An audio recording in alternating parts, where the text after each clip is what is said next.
ఈరోజు మనం చెప్పబోయే స్టోరీ అల్లావుద్దీన్ అద్భుత దీపంలో ఒక లెసన్ చెప్పుకుంటున్నాం. ఒక స్టోరీ.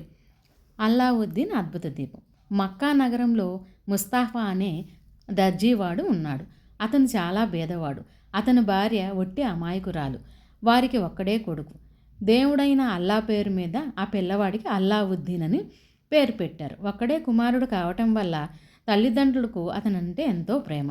ముస్తాఫా గుడ్డలు కుట్టి వచ్చే కొద్దిపాటి సంపాదనతో కష్టం మీద బతుకుతున్నాడు.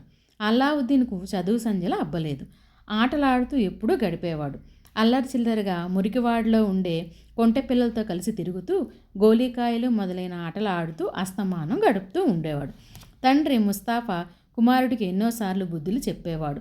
ఒకరోజు అల్లావుద్దీన్ పిలిచి దగ్గర కూర్చోబెట్టుకుని, నాయనా అల్లావుద్దీన్, నువ్వు ఇంకా చిన్నపిల్లవాడివి కాదు. అల్లా నిన్ను మాకు ప్రసాదించి 8 ఏళ్ళయింది. ఈ వయసులో నువ్వు మాకు ఎంతో కొంత సహాయాన్ని అందించగలవాడివి కావాలి.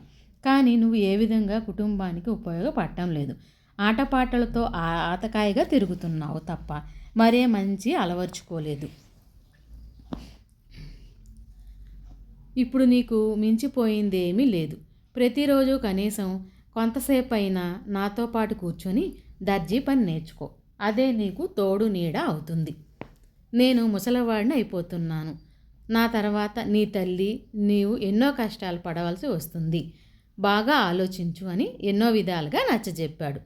తల్లి కూడా అప్పుడప్పుడు మందలిస్తూ ఉండేది. అయినా అల్లావుద్దీన్కు బుద్ధి రాలేదు. అతని ప్రవర్తనలో మార్పు రాలేదు.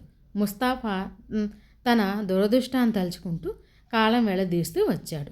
ఇదిలా ఉండగా అల్లావుద్దీన్కు 10 ఏళ్ల కుర్రవాడుగా ఉన్నప్పుడు తండ్రి ముస్తాఫా చనిపోయాడు.